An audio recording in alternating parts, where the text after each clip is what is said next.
So tonight I wanted to do a video on this fantastic question that I heard. And to me, it was an absolute game changer.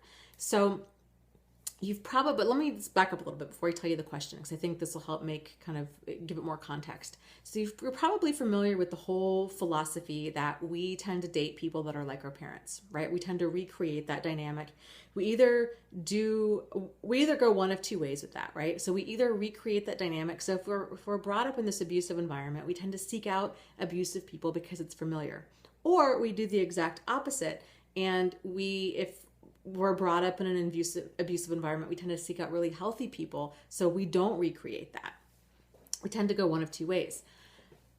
So knowing that, throughout my life, I've thought back, I'm like, well, okay, these are the negative qualities of my parents, and these are the positive qualities of my parents. And different people that I've dated over time, they've had certain negative qualities of each of them or certain positive qualities of each of them. That was interesting information, but it wasn't helpful information. There was nothing that I could really do with that to think, okay, this is somehow going to prevent me from, another narcissist in my life. So this question is, how did you feel? What did you feel when you were a child that you did not get from your parents? So what did you feel, either real or perceived? What did you feel that you did not get from your parents? And odds are that that's really your vulnerability. And that's why you are attracted to people, because people are feeding that vulnerability. So let me give you an example. So in my own life, I grew up as a child, right? I grew up as a child. In my family dynamic, my parents, they had us later in life. They were in their late 30s when they had my brother and I. They also had their own business. They were gone all the time. My dad especially was gone all the time. When he was home, he was often really, really tired. My brother also has dyslexia. He has ADD. He was a total handful. Childhood memories that I have are really my brother doing homework. There was screaming, there was crying, there was fighting. It was high chaos, high drama. This poor kid just had all these challenges. Whereas I was the exact opposite. Things came really easy for me. School came really easy. I was a pretty quiet kid. I liked to ride my bike, and I liked to read, and I liked to write and kind of do crafts. Like, that was kind of my thing. I was not in trouble at all in elementary school. So I knew how worn out my parents were. I sensed that at a really young age.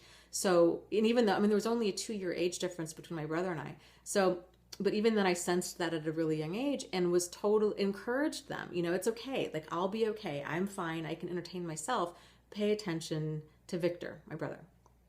And really, so they did, because there was only so many hours in the day, and, he really needed it.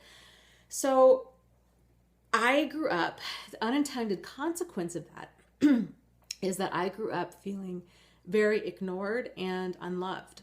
Of course, I don't think that it was intentional by my parents. My parents, for the most part, they're really good people. They have their issues like we all do, but there wasn't abuse. There wasn't any of that in my house.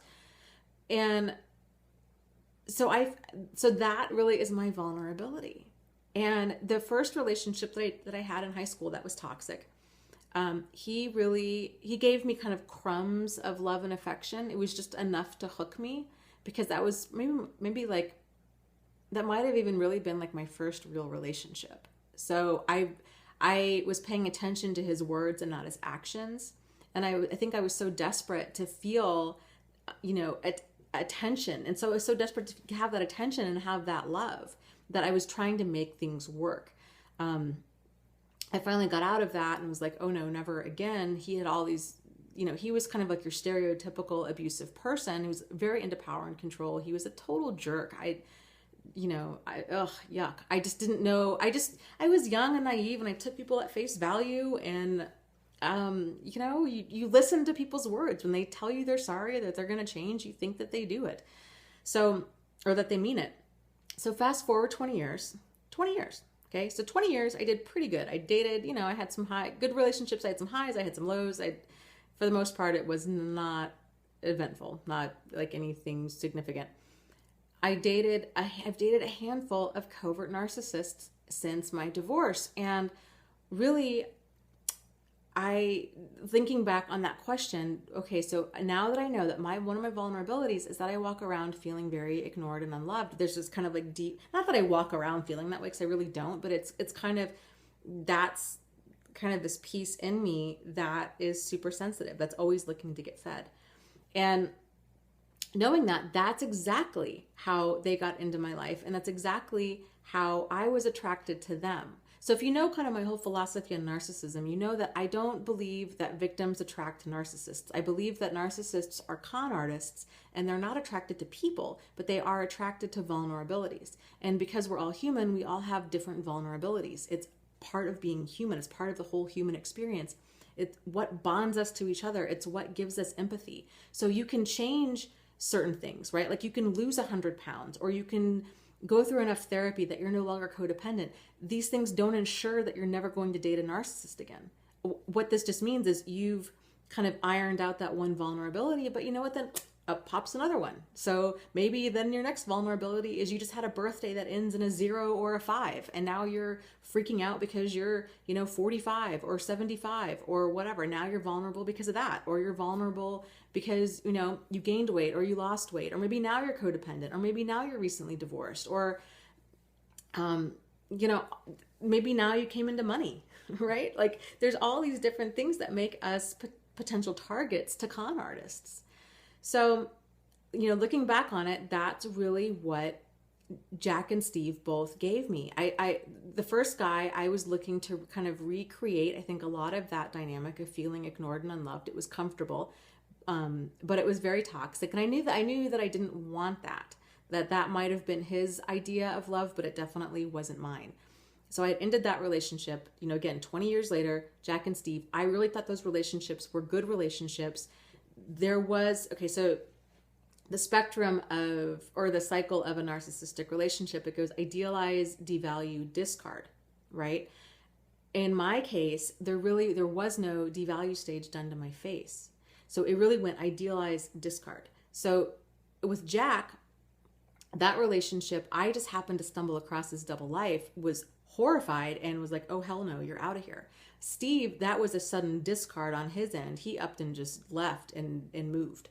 So, there wasn't that normal devalue stage that was done there. So I couldn't quite figure out like what I had experienced, or why I was attracting, or why I was attracted to these men, and why, it was like happening back to back to back. But now that I know, okay, this is what's within me. I tend to feel ignored and unloved. And men that give me a ton of attention and a ton of love right off the bat, I just eat that up, because there's that part of me that it's starved out for that. So now that I know that, it's so empowering, because it's like, yes, okay, that's where I've been going wrong. That's my vulnerability. So now I can pay attention to when I am dating people, are they targeting those areas within me? Or is it more of like a healthy dynamic? So it brings it to the forefront of my awareness. So now I can see, okay, this person's really love bombing me. They're really targeting me. And now that I know that this is my area of weakness, I can be on hyper alert for this, right? So, okay, this guy's giving me a ton of attention. It's a ton of love bombing. I am feeling very loved and getting all of this attention. Now I know this is a potential red flag, and it's time for me to kind of slow down and examine it. Is it really a red flag, or is this a person who's just really giving me a lot of attention and love? To slow down and then make that judgment. So I hope this question helps you. So the question is, again, what did you feel that either real or perceived that you did not get from your parents? And this is most likely one of your main vulnerabilities. So I would be curious, do you feel that this question helped you? Do you feel like this is going to kind of give you that aha moment?